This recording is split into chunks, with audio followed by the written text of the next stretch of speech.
Hello दोस्तों, mind dose channel में आपका स्वागत है। आज हम साइकोलॉजी ऑफ मनी बुक का समरी जानेंगे, जिसका ऑथर मॉर्गन हॉजल है। इससे पहले कि आप बुक के कंटेंट में खो जाए, प्लीज़ हमारे चैनल को सब्सक्राइब कर लीजिए।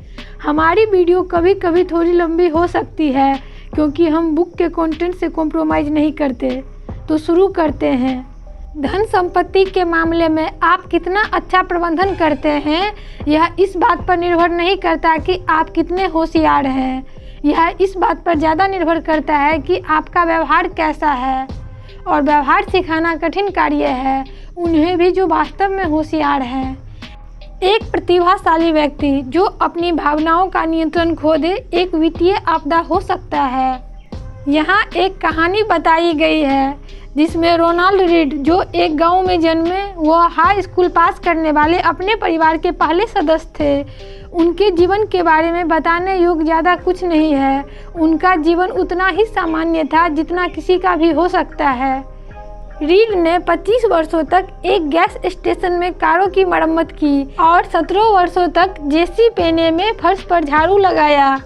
38 वर्ष की आयु में उन्होंने $12,000 में एक 2 बेडरूम वाला घर खरीदा और अपना पूरा जीवन वहीं बिताया। वर्ष 2014 में 92 वर्ष की आयु में उनका निधन हो गया। तब जाकर वो सुर्खियों में आए, क्योंकि उनकी मृत्यु के समय उनकी शुद्ध संपत्ति $8 मिलियन छोड़े थे। रोनाल्ड रीड के मृत्यु से कुछ माह पहले रिचार्ड फुस्कोन नाम का एक और व्यक्ति खबरों में था। रिचार्ड फुस्कोन वह सब कुछ था जो रोनाल्ड रीड नहीं था। हार्वर्ड से पढ़े इस मॉरिल लिंच कार्यकारी के पास बीए की डिग्री थी और उसने वित्तीय व्यवसाय में इतना सफलता प्राप्त कर ली कि लगभग 40 वर्ष की आयु में ही सेवानिवृत्त हो गया। 2000 के पहले दशक के बीच फुस्कोन ने ग्रीनविच कनेक्टिकट में एक 18,000 वर्ग फुट का घर का विस्तार करने के लिए जमकर ऋण लिया। इस घर के रखरखाव का मासिक खर्च $90,000 से भी अधिक था। फिर वर्ष 2008 का वित्तीय संकट आ पड़ा। अत्यधिक ऋण और अनकदी परिसंपत्ति ने उसे दिवालिया बना दिया। व्यक्तिगत वित्त में यह सच है, जहां आपको बताया जाता है कि आपके पास 6 महीना की आपातकालीन राशि और आय का 10% के रूप में बचत होना चाहिए। 2 विषय ऐसे हैं जो सभी को प्रभावित करते हैं, फिर चाहे आप उनमें दिलचस्पी रखें या नहीं: स्वास्थ्य और धन। पैसा हर जगह है, यह हम सबको प्रभावित करता है और हम में से अधिकांश को भ्रमित भी। हर कोई पैसे के बारे में कुछ अलग ही ढंग से सोचता है। यह हमें ऐसे सबक सिखाता है जो हमारे जीवन के कई पहलुओं में लागू होता है, जैसे जोखिम उठाना, आत्मविश्वास और सुख। यह समझने के लिए कि लोग ऋण में क्यों डूब जाते हैं, आपको ब्याज दर का अध्ययन करने की आवश्यकता नहीं है। आवश्यकता यह है कि हम लालच और सुरक्षा और आशावाद के इतिहास का अध्ययन करें। धन के साथ आपका व्यक्तिगत अनुभव संसार में क्या हुआ, शायद उसका 0.00000001% मात्र है, लेकिन आपके विचार अनुसार संसार कैसे चलता है उसका 80% है। दुनिया कैसे चलती है, इस बारे में हम सभी का अपना ही अनुभव होता है, और जो आपने अनुभव किया है वह कहीं अधिक प्रभावशाली होता है उसके मुकाबले में जो आप किसी और से सुनते या सीखते हैं। भाग्य और जोखिम भाई भाई है। ये दोनों इस वास्तविकता का प्रमाण है कि जीवन में हर नतीजा व्यक्तिगत प्रयास के अलावा और अन्य ताकतों पर भी निर्भर करता है। कुछ भी इतना अच्छा या बुरा नहीं होता जितना वह दिखता है। पॉल एलन, बिल गेट्स और केंट इवांस 8वीं कक्षा में घनिष्ठ मित्र थे। तीनों लेकसाइड स्कूल में पढ़ते थे। बिल गेट्स ऐसे हाई स्कूल में पढ़ते थे जहां 1 मिलियन हाई स्कूल आयु के विद्यार्थियों में सिर्फ एक ने ऐसे स्कूल से पढ़ाई की जहां कंप्यूटर खरीदने के लिए पैसे और दूरदर्शिता थी। इवांस भी कंप्यूटर में उतना ही कुशल थे जितना गेट्स और एलन। हाई स्कूल पास करने के पहले ही एक पर्वतारोहण दुर्घटना में केंट की मृत्यु हो गई, जिसकी संभावना लगभग 1 मिलियन में से 1 थी। बिल गेट्स ने लेकसाइड जाकर 1 मिलियन में से 1 का भाग्य पाया और केंट इवांस ने 1 मिलियन में से 1 का जोखिम पाया। इससे आगे की कहानी पर्याप्त होने के बारे में है। शेल्टर आइलैंड पर एक अरबपति द्वारा दी गई एक पार्टी में कर्ट वोनेगट ने अपने साथी जोसेफ हेलर से कहा कि उनके मेजबान, जो एक हेज फंड प्रबंधक था, उसने एक ही दिन में इतने पैसे कमाए कि जितने हेलर ने अपनी अत्यंत लोकप्रिय नॉवेल कैच-22 की पूरी कालावधि में भी नहीं कमा पाए होंगे। हेलर ने उत्तर दिया, हाँ, लेकिन मेरे पास वो है जो उसके पास कभी नहीं होगा, पर्याप्त। जो आपके पास है और ज़रूरी है, उसे किसी ऐसी चीज़ के लिए दांव पे लगाने का कोई मतलब नहीं जो आपके पास नहीं है और आपको जिसकी ज़रूरत भी नहीं है। अगली बात कंपाउंडिंग के बारे में है। यह किताब लिखते समय वॉरेन बफेट की शुद्ध संपत्ति 84.5 बिलियन है, जिसमें से 81.5 बिलियन डॉलर उनके 65वें जन्मदिन के बाद आई। उनकी सफलता की वास्तविक कुंजी यह है कि वे लंबे समय तक निवेश कर रहे हैं। निवेश उनका कौशल है, लेकिन समय उनका राज है। कंपाउंडिंग ऐसे ही काम करती है। अगली बात धनवान बनना और धनवान बने रहने के बारे में है। धनवान बनने के लाखों तरीके हैं और यह कैसे करना है, इस पर अनेकों पुस्तकें भी उपलब्ध है, लेकिन धनवान बने रहने का सिर्फ एक ही तरीका है, थोड़ी मितव्ययता और असुरक्षा का मिश्रण। संपत्ति प्राप्त करना एक बात है और इसे बनाए रखना दूसरी बात। धन प्राप्त करने के लिए जोखिम उठाना, आशावादी होना और साहस से आगे बढ़ना आवश्यक है, लेकिन धन बनाए रखने के लिए विनम्रता और इस डर की आवश्यकता है कि जो आपको मिला है वह उतनी ही जल्दी आपसे छिन भी सकता है। अगली बात स्वतंत्रता के बारे में है। अपने समय पे नियंत्रण पाना संपत्ति द्वारा प्रदान किए जाने वाला सबसे बड़ा लाभांश है। समृद्धि का उच्चतम रूप हर सुबह उठकर यह कहने की क्षमता है, आज मैं जो चाहूँ कर सकता हूँ। कोई भी आपकी संपत्ति से इतना प्रभावित नहीं है जितना आप खुद हैं।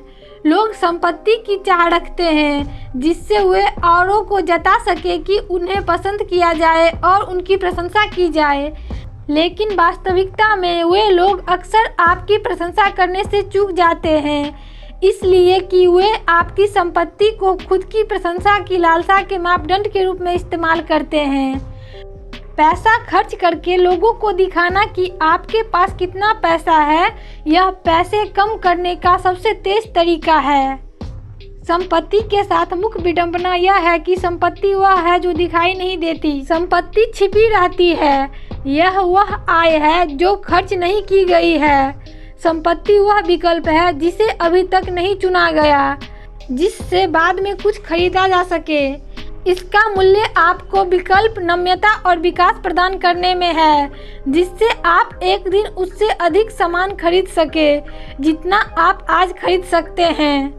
संसार ऐसे लोगों से भरा है जो दिखने में तो भले ही विनीत हो, लेकिन वास्तव में वह समृद्ध है, और ऐसे लोगों से भी जो अमीर नजर आते हैं लेकिन दिवालिया होने के कगार पे हैं।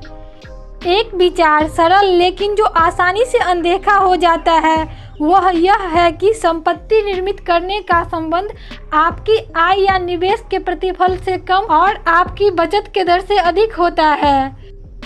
लोगों की बचत करने की क्षमता जितना वे सोचते हैं उससे कई अधिक उनके नियंत्रण में होता है, और आपको बचत करने के लिए किसी खास कारण की जरूरत नहीं होनी चाहिए। तर्कशील होने के बजाय यथोचित होने का प्रयास को संपत्ति संबंधित निर्णय लेते समय अधिक से अधिक लोगों को ध्यान में रखना चाहिए। दीर्घकालीन योजना जितनी प्रतीक होती है उससे भी अधिक कठिन होती है, क्योंकि समय के साथ लोगों के लक्ष्य और कामनाएं बदल जाते हैं। हमें अपने मन की बदलते वास्तविकता को भी स्वीकार करना चाहिए। कंपाउंडिंग तब सबसे अच्छे से काम करती है जब आप किसी योजना को विकसित होने के लिए वर्षों या दशकों का समय दें। सहनशीलता ही कुंजी है। हर चीज का एक मूल्य होता है, लेकिन हर मूल्य लेवल पर नहीं छपा होता, और संपत्ति संबंधित अधिकतर चीजों के लिए कुंजी उसके मूल्य को जानना और उसे चुकाने के लिए इच्छुक होना है। ऐसे लोगों से वित्तीय अनुसंकेत लेते समय सावधान रहे जिनका खेल आपसे अलग हो। धन सर्वव्यापक है, इसलिए कुछ भी बुरा घटता है तो सबको प्रभावित करता है और सभी का ध्यान अपनी ओर खींचता है। प्रगति इतना धीरे से होता है कि उसे देखा नहीं जा सके, लेकिन असफलता इतनी तेजी से आती है कि उसे अनदेखा न किया जा सके।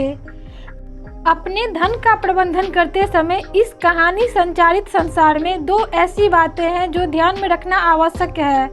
पहला, जितना अधिक आप किसी बात को सच होते देखना चाहते हैं, आपके एक ऐसी कहानी पर विश्वास करने की उतनी ही संभावना है जो इसके सच के समानुपात में वास्तविकता से अधिक सच बताती हो।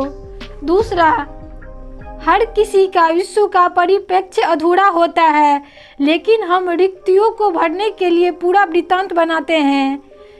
सब अच्छा होने पे विनम्रता और खराब होने पे दया भाव ढूंढने का जितना हो सके उतना प्रयास करें, क्योंकि कुछ भी उतना अच्छा या खराब नहीं होता जितना दिखाई देता है। संसार बड़ा और जटिल है। भाग्य और जोखिम दोनों ही वास्तविक और पहचानने में कठिन है। खुद को और दूसरे को आंकते हुए यह ध्यान में रखिए, भाग्य और जोखिम की ताकत का आदर कीजिए और आपको ऐसी चीज़ों पर ध्यान देने की संभावना अधिक होगी जो आपके नियंत्रण में हो। साथ ही आपकी सही प्रेरणा स्रोत व्यक्तियों को ढूंढने की संभावना भी अधिक होगी। पैसे की बचत आपके अहंकार और आय के बीच का अंतर है और संपत्ति वह है जो दिखाई नहीं देती। इसलिए संपत्ति का निर्माण जो आप आज खरीद सकते हैं उसकी चाह को दबा कर किया जाता है, ताकि आपके पास भविष्य में अधिक चीज़ों का विकल्प हो। अपनी धन संपत्ति का प्रबंधन इस प्रकार करें कि आप रात को चैन से सो सके। यदि आप एक निवेशक के रूप में सफल होना चाहते हैं तो सबसे शक्तिशाली चीज़ अपनी समय परिधि को बढ़ाना है। बहुत सी चीज़ों को गलत हो जाने को स्वीकारना सीखिए। आप आधे से अधिक समय गलत हो सकते हैं और फिर भी विपुल संपत्ति प्राप्त कर सकते हैं, क्योंकि न्यून संख्या में कुछ चीज़ अधिकांश परिणामों का कारण होती है। संपत्ति का प्रयोग अपने समय का नियंत्रण के लिए कीजिए, क्योंकि अपने समय पे नियंत्रण न होना खुशी के लिए एक शक्तिशाली और सर्वलौकिक अवरोध है। कम दिखावटी और अधिक अच्छे बनिए। कोई भी आपकी जायदाद से इतना प्रभावित नहीं होता जितना आप खुद होते हैं। आप सोचते हैं कि आपको एक महंगी कार और बढ़िया घड़ी की जरूरत है, लेकिन संभवतः आपको जो चाहिए वह सम्मान और प्रशंसा है, और उन्हें प्राप्त करने का अधिक संभावना दया और विनम्रता के द्वारा है। आपको बचत करने के लिए किसी विशेष कारण की आवश्यकता नहीं होती। कार, घर या किसी मेडिकल इमरजेंसी के लिए बचत करना अच्छा है, लेकिन बचत करने का सबसे अच्छे कारणों में से एक यह है कि बिना किसी विशेष उद्देश्य के लिए की गई बचत जीवन की निश्चित अप्रत्याशाओं के विरुद्ध ढाल होती है। सफलता के मूल्य को परिभाषित करें और फिर उसे चुकाने के लिए तैयार रहें। भविष्य में क्या हो सकता है और आप अच्छा प्रदर्शन करने के लिए क्या होते देखना चाहते हैं, इसके बीच का अंतर आपको सहनशीलता प्रदान करता है, और सहनशीलता समय के साथ कंपाउंडिंग को जादुई बना देती है। वित्तीय निर्णयों की चरम सीमाओं से बचें। समय के साथ हर किसी के लक्ष्य और कामनाएं बदल जाते हैं, और जितने चरम आपके अतीत के निर्णय होंगे, आगे बढ़ने पर उतना ही अधिक उन पर पछतावा होगा। आपको जोखिम को पसंद करना चाहिए, क्योंकि यह समय के साथ प्रतिफल प्रदान करता है, लेकिन आपको विनाशकारी जोखिम से बचना चाहिए, क्योंकि यह आपको भविष्य में हुए जोखिम लेने से रोकता है जो आपको अच्छा प्रतिफल चुका सके। जो खेल आप खेल रहे हैं उसे परिभाषित करें और ध्यान रखें कि आपका व्यवहार उन लोगों से प्रभावित न हो जाए जो आपसे अलग खेल खेल रहे हैं। अव्यवस्था का आदर करें। होशियार, जानकार और तर्कसंगत लोग वित्त में एक दूसरे से असहमत हो सकते हैं, क्योंकि लोगों का लक्ष्य और कामनाएं एक दूसरे से अत्यंत अलग होते हैं। कोई एकमात्र सही उत्तर नहीं होता, बस वह तो आपके लिए काम करता है। थैंक यू सो मच जो आपने अपना बहुमूल्य समय दिया। इस तरह का और वीडियो पाने के लिए प्लीज़ हमारे चैनल को सब्सक्राइब कीजिए।